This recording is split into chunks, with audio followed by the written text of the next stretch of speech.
Hello, my friends, and welcome back. Thank you for being with me again today. As you probably know, there is a blockade, a naval blockade in the Black Sea done by the Russians, and Ukrainians obviously mined their ports, planted mines, so the Russians cannot land in, let's say, the port of Odessa. Therefore, there is a shortage of global grain deliveries or supply because Ukraine has I think it's the fourth producer of wheat, and also it's a big producer of cooking oil coming from the sunflower oil. And then the Russians said, well, we want to provide for you a corridor 3 nautical miles wide, 80 or something long, and you just take your mines away from the port, and the ships can come and go, and the deliveries and the shipments could begin. The Ukrainians said, no, we're not going to do that, because once we do that, you are going to have a little landing over there, and we do not want that. We don't trust you, which you don't blame them because you're at war. But nevertheless, so they're pointing fingers. It's because of you, no, it's because of you, no, it's because of you. But guess who's coming to the rescue? No, no one else but the Belarus president, Lukashenko, is that what his name is? Lukashenko, yes, he's coming to rescue. He just planted some mines yesterday along the border with Ukraine. I don't know, on roads and other areas. I don't know what he's afraid of, invasions or something, of an invasion. I have no idea, but I uploaded a movie, not a movie yet, a video talking about it. So this article comes from Reuters from today, June 3rd, 2022. Wasn't June 3rd? Okay, so we have here update. Minsk will allow Ukrainian grain to transit Belarus in exchange for access to Baltic ports. So the Belarusian president Lukashenko said, you know what? We solve it.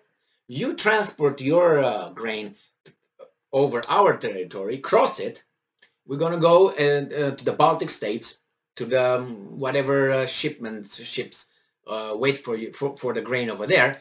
Going to be loaded in those ships and delivered to the rest of the world, probably at a certain cost. But he said, on the same time, we would like our products to be allowed to be shipped via the Baltic states' ports to the rest of the world, because we facilitate this to occur. Well, I think is a noble way to do.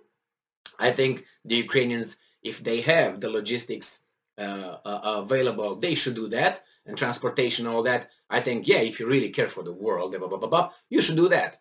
There's no invasion right there. There's no, okay, I would do that, but probably the Ukrainians will say no. Why? Because somehow that's going to benefit Lukashenko. And then it's not only Ukrainians, but we have those loudmouths. Sorry to say that, but that's a reality. There are 5 million people all together, the 3 Baltic states. That's 5 million population, but they are louder than any other country on this planet, including Poland. I think Poland and the Baltic states are the loudest. And they probably would say, no, we're so important, we will not allow you to do. Well, they can use, I don't know, Poland maybe, or whatever, something. We'll find out, probably Poland, if they could use Poland, but we'll find out what this Lukashenko offers. So Minsk is ready to free up Belarus railway for Ukraine's grain. Good. Landlocked Belarus has been hit by sanctions on potash exports. Baltic Sea ports used to be its main route for these supplies.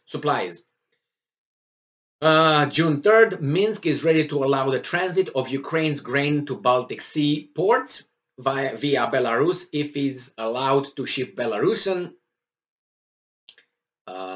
goods from these ports. The Belta news agency quoted Belarus leader Alexander Lukashenko as saying on Friday, I think that's great. Ukraine, a major global grain exporter, is unable to use its Black Sea ports for supplies since Russia sent thousands of troops to the country on February 24th. Exports from Ukraine via Belarus have been one of the options in discussions led by the United Nations, which aim to boost global grain supply as a major food crisis looms. The unlocking of Ukraine's Black Sea ports is another option. We talked about that one. In a telephone call with the UN Secretary General Antonio Guterres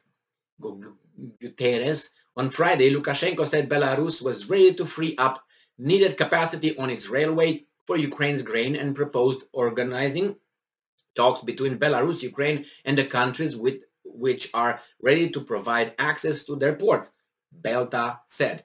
And I'm quoting, "At the same time, the most important thing, as was mentioned during the conversation, is that these ports in Germany, Poland, the Baltic states, or Russia should be open for Belarusian goods as well."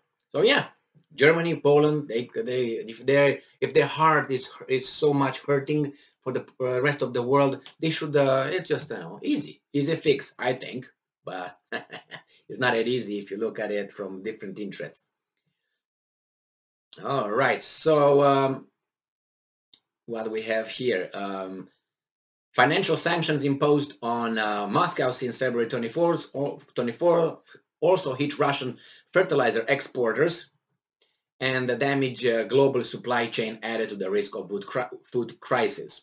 Gutierrez cautioned earlier this week that any arrangement to unblock shipments of commodities from the region was still some way off because, and I'm quoting, the fact that everything is interlinked makes the negotiation particularly complex. Well, it's interlinked. What can you do? Moscow and Minsk have blamed Western sanctions for disrupting exports of both grains and fertilizers and causing the risk of the global food crisis. All right, well, it's too late for blames. Let's see what you can do to fix it under the current circumstances. I mean, if you can just be busy blaming one another, then you're not going to solve anything. So how about you talk about it later, but let's solve this problem if there's a problem. You say this is a problem, right? The United Nations and all these guys, they called on Putin, if you have any heart, do this and blah, blah, blah. Now Poland, the ball is passed to Poland, is passed to Ukraine, is passed to Baltic states and Germany.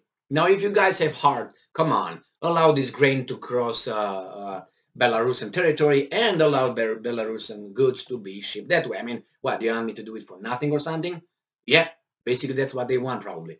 So I think that's a good move, very good move, very good, could solve the problem. And then Ukrainians can keep their minds in the Black Sea over there, submerge or on the surface, whatever they want to do. The Russians keep their ships over there, smoking cigars while they wait for, I don't know, winter to come.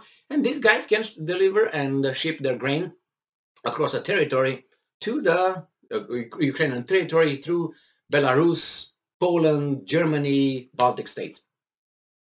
Very good, Lukashenko. Very nice. I mean, even if a criminal does something good, you have to accept that it was a good thing, right? Not that Lukashenko is a criminal, but I'm exaggerating so you see that. All right. Thank you very much for being with me again today. Stay strong, stay smart, look for the truth, and be just. See ya.